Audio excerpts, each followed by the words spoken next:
Assalamualaikum warahmatullahi wabarakatuh. Hello sahabat Lesian TOEFL, welcome back to my channel. Pada video kali ini kita akan sama-sama belajar tentang salah satu materi TOEFL, yakni terkait simple present tense. Baiklah teman-teman, kita langsung saja, tapi sebelum itu kita intro terlebih dahulu.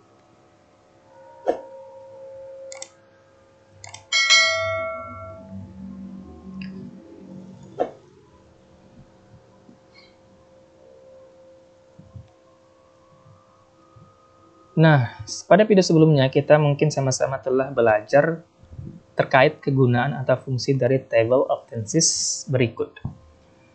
Jadi, table ini fungsinya adalah untuk memudahkan kita ketika kita hendak membentuk tenses yang ada dalam bahasa Inggris.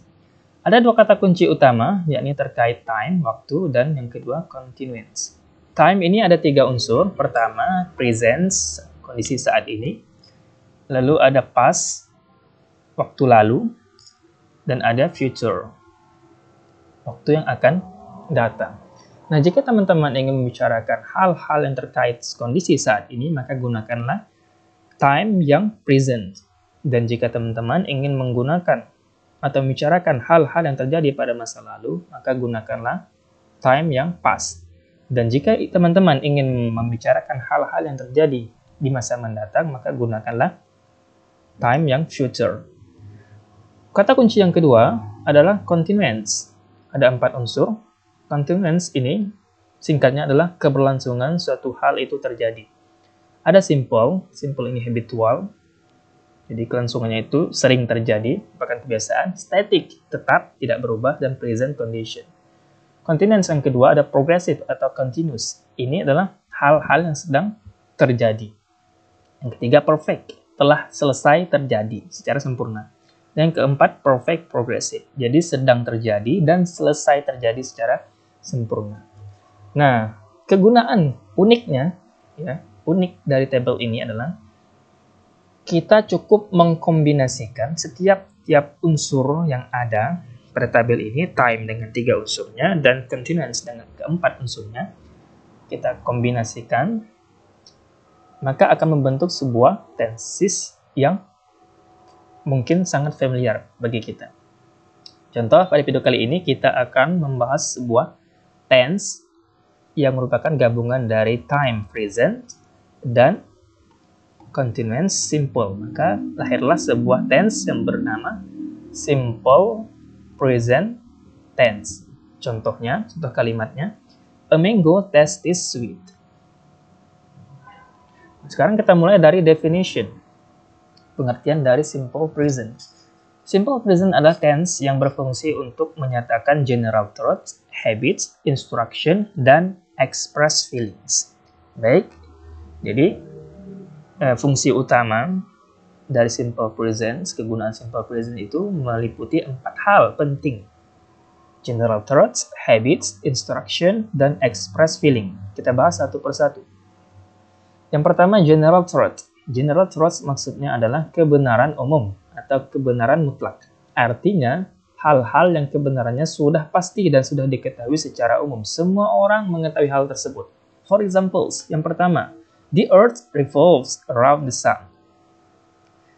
Bumi berevolusi mengitari matahari. Nah, semua orang setuju dan mengetahui bahwa bumi kita ini berevolusi mengitari matahari. Nah, ini yang dimaksud dengan kebenaran umum. Contoh yang kedua, cats are mammals. Kucing itu termasuk jenis hewan mamalia. Semua orang di belahan bumi manapun tahu kucing itu mamalia. Ini maksud dengan kebenaran umum. Jadi kesimpulannya teman-teman, jika teman-teman ingin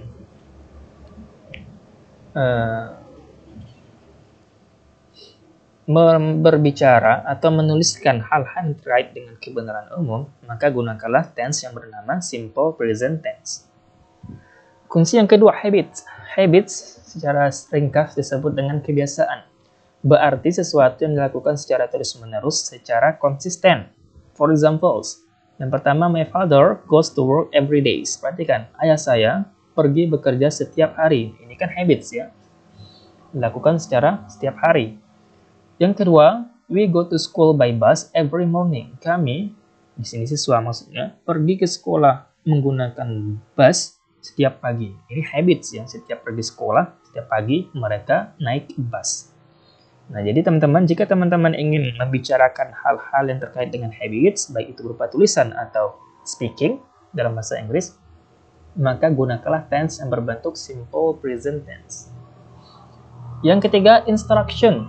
Instruction berarti perintah atau instruksi. Nah, ini bisa berupa perintah menganjurkan atau melarang. For example, yang pertama, do not enter this area. Jangan memasuki area ini. Ini berupa larangan. Perintah yang kedua atau instruction yang kedua, close the door please. Tolong tutup pintu itu. Nah, ini berupa instruction, berupa menganjurkan. Jadi teman-teman, ketika teman-teman ingin membicarakan hal-hal yang terkait dengan instruction, baik berupa tulisan atau speaking, cakapan dalam bahasa Inggris, maka gunakanlah tense yang berbentuk simple present tense. Yang terakhir, express feeling. Kegunaan dari simple present, yakni untuk express feeling. Berarti menyatakan hal-hal yang dirasakan. For example, I am sad to hear your bad news. Saya sedih mendengar berita burukmu. Yang kedua, I am so happy. Saya sangat merasa bahagia.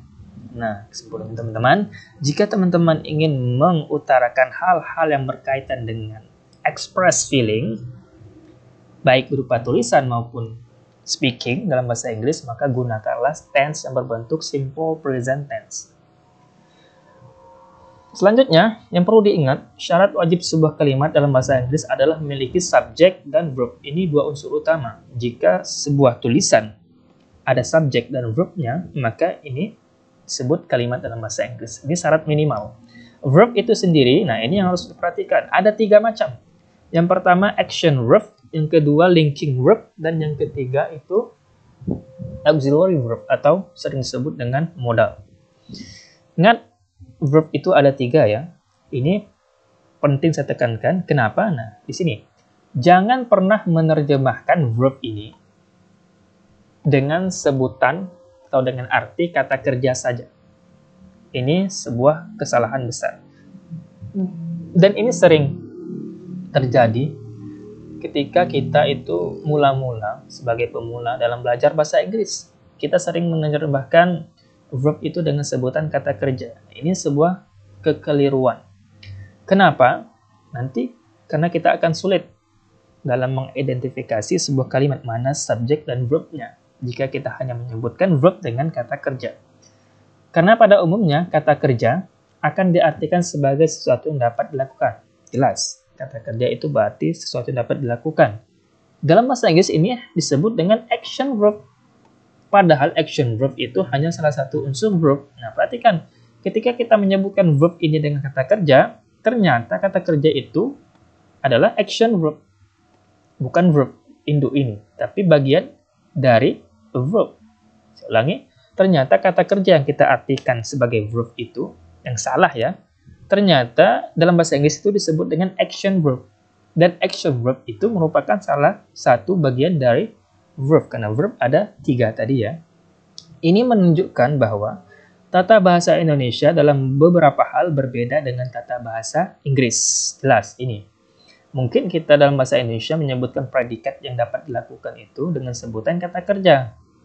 Itu sah-sah saja. Namun dalam bahasa Inggris jangan pernah menyebutkan predikat atau verb itu dengan kata kerja, karena kata kerja itu salah satu bagian dari verb.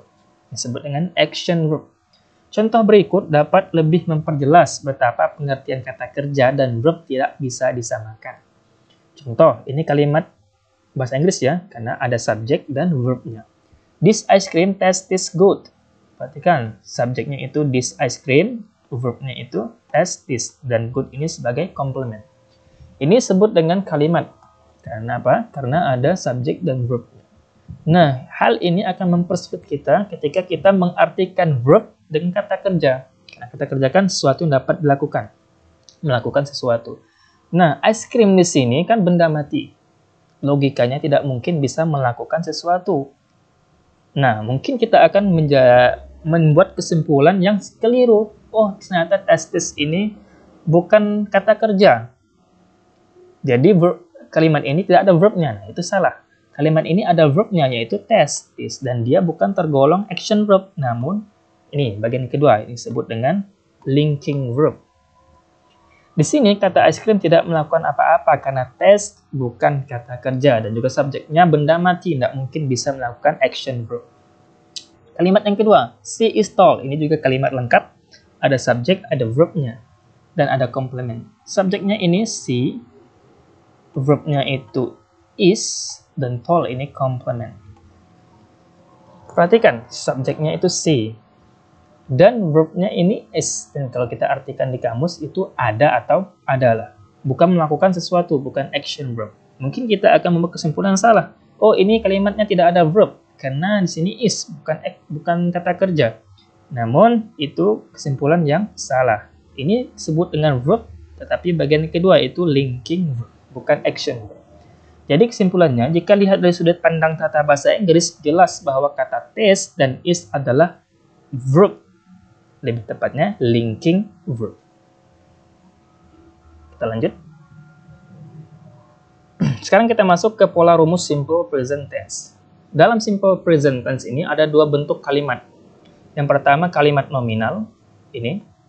Yang kedua kalimat verbal. Dan masing-masing kedua bentuk kalimat itu memiliki ciri khas tersendiri. Perhatikan tabel berikut. Untuk subjek I, tapi sebelumnya saya jelaskan dulu ini. Untuk pada kotak bagian ini, saya beri panah ya, lurus ke bawah, artinya. Maka ini disebut dengan kalimat nominal. Lalu ini, panah ini, lurus ke bawah, ada do dan does. Maka ini bagian dari kalimat verbal. Lalu kita pelajari satu persatu. I, subjek I yang berarti aku atau saya. Maka ketika dalam kalimat nominal kita gunakan kata bantu am. Sedangkan dalam kalimat verbal kata bantunya itu do. Subjek you, they, we, dan plural subjek lainnya, teman-teman tahu lah ya. Dalam kalimat nominal kata bantunya itu are. Sedangkan dalam kalimat verbal kata bantunya itu sama, itu do. Lalu pada bagian selanjutnya, he, she, it, dan singular subjek lainnya, teman-teman pasti sudah mengetahui hal ini dalam materi pronounnya. Pada kalimat nominal, kata bantunya itu is, sedangkan dalam kalimat verbal menggunakan does. Kita bahas satu persatu. Rumus simple present tense kalimat nominal. Kita artikan dulu kalimat nominal itu apa. Kalimat nominal adalah kalimat yang menyatakan kebendaan. Bisa berupa nama orang, tempat, profesi, dan segala hal yang dibendakan. Sini ya, ada positif, ada negatif, interrogatif, dan interrogative with which, WH questions. Kita bahas satu persatu. Pada bagian positif, rumusnya ada subject plus to be. Nah, ini nominal ada is, mr, lalu ada komplement, bisa berupa noun, adverb, dan adjective. Contoh, pertama, he is a teacher. Perhatikan subjeknya he, verbnya itu to be, is, sesuai dengan slide sebelumnya, pasangannya singular, he ini menggunakan is, bukan am, bukan are. Lalu ada komplement, a teacher, ini merupakan noun. Contoh kedua, subjek I pasangan jelas. Teman-teman pasti sudah tahu, itu menggunakan to be am, I am smart. Lalu we, pasangannya itu are. We are a group of students. Mudah ya teman-teman? Lanjut, negatif. Rumusnya subject plus to be. Ada is, mr karena kalimat nominal. Lalu ditambah particle not. Lalu ada komplement, bisa berupa noun, adverb, dan adjective. Contoh pertama, mom, ini singular ya. Jadi menggunakan to be is. Mom is not safe. Lalu kalau subjeknya I menggunakan am tambah particle not. I am not lazy. Dan ketiga, they, to be-nya are. Tambah particle not. Menjadi they are not here yet. Mudah ya? Kita lanjut. Interrogatif sekarang. Interrogatif rumusnya harus to be di depan, diikuti oleh subjek dan komplement. Bisa berupa noun, adverb, dan adjective. Dan jangan lupa plus tanya-tanya di situ. Ini ciri khas dari interrogatif. Contoh, Is the food delicious? Berarti kan subjeknya the food. Ini kan singular, maka gunakanlah to be yang is. Lalu, am I right? Karena subjeknya I, maka gunakanlah to be am. Are you a doctor? Karena subjeknya you, gunakanlah to be are. Terakhir, interrogative with WH question. Rumusnya, WH question plus to be is in are plus subject plus tanda tanya. Contoh, di sini subjeknya boy, maka gunakanlah contoh kalimatnya, who is that boy? Gunakan to be is, karena boy itu singular. Di sini subjeknya I, gunakanlah to be am, menjadi where am I. Lalu di sini subjeknya you, gunakanlah to be are, menjadi why are you late. Mudah ya teman-teman untuk simple present tense kalimat nominal. Lalu yang kedua, rumus simple present tense untuk kalimat verbal. Kalimat verbal adalah kalimat yang menyatakan tindakan atau perlakuan. Jadi di sini dalam kalimat verbal selalu menggunakan action verb. Kalau tadi linking verb. Sama ada 4 kondisi: positif, negatif, interrogatif, dan interrogative with WH question. Kita bahas satu persatu. Pertama, positif. Positif, subject plus verb 1 atau verb 1 plus s atau is plus complements yang bisa berupa noun, adverb, dan adjective. Contoh, I write a letter. Nah, nanti kita bahas ya cara mengubah verb 1 yang ada ditambahi s atau is. I write a letter. Saya menulis sebuah surat. Karena di sini subjeknya I, maka verb 1 asli, tidak ditambah s atau is.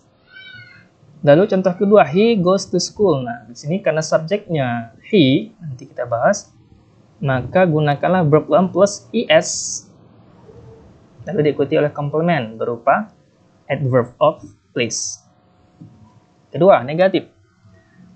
Rumusnya subject plus do or does plus noun or plus verb 1 plus complement. Contoh, they, karena di sini subjeknya they, maka gunakanlah kata bantu do ya. Lalu tambah not. They do not know where to go. Lalu contoh kedua, she, subjeknya she, singular, maka gunakan kata bantu does, ditambah not. Menjadi she does not bring an umbrella. Interrogatif.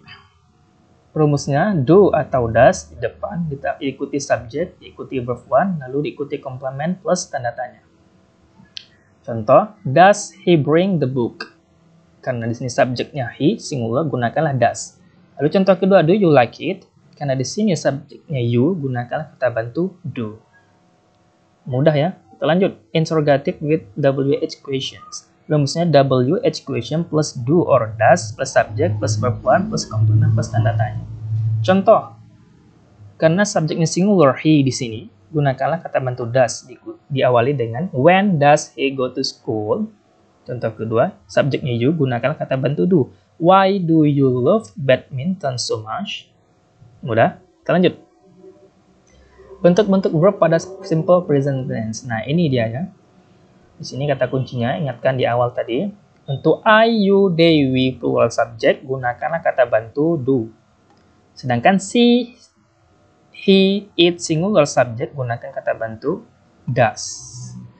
Sorry, ini saya hapus terlebih dahulu.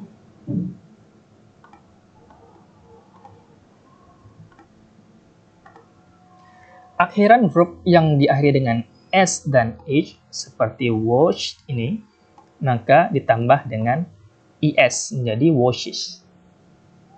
Sedangkan akhiran verb yang diakhiri dengan c dan h seperti ini, contoh catch, maka ditambah es juga menjadi catches. Akhiran verb yang diakhiri dengan s seperti ini, class, maka ditambah juga dengan sama es menjadi classes. Akhiran verb yang diakhiri dengan z seperti ini, buzz, maka ditambah es juga menjadi buzzes. Dan verb yang berakhir dengan x seperti ini, fix, maka ditambah dengan es menjadi fixes. Mudah ya. Lalu verb yang berakhir dengan konsonan plus y seperti ini, study, aslinya kan study ya, ada huruf d dan y. Lalu y-nya ini kita ubah menjadi i seperti ini, menjadi lalu tambah is menjadi studies. Tidak ada lagi huruf y-nya. berubah menjadi huruf I. Lalu, verb yang diakhiri dengan vokal plus Y, seperti buy ini, maka cukup ditambahkan S saja, jadi buys. Dan verb yang berakhir dengan huruf O, bisa ditambah S atau IS. Jadi videos seperti ini tambah S saja, atau potatoes seperti ini, ada IS. Time words atau adverb of time dari simple present tense. Nah, ini adalah time words atau adverb of time biasanya kita temukan dalam simple present tense. Ada usually, habitual, normally, generally, lalu always, seldom. Dan dapat teman-teman perhatikan di sini ya. Bisa teman-teman pause video ini untuk mengeceknya satu persatu dengan lengkap dengan artinya. Nah, dalam simple present tense yang harus kita pahami adalah mengenai static atau static verbs. According to some linguistic theories, a static verb is a verb that describes a state of being, in contrast to a dynamic verb which describes an action. Static jelasnya adalah keadaan tetap, tidak berubah sama sekali. Berbeda dengan ini, action verb, karena itu merupakan dynamic verb, mengekspresikan sebuah aksi.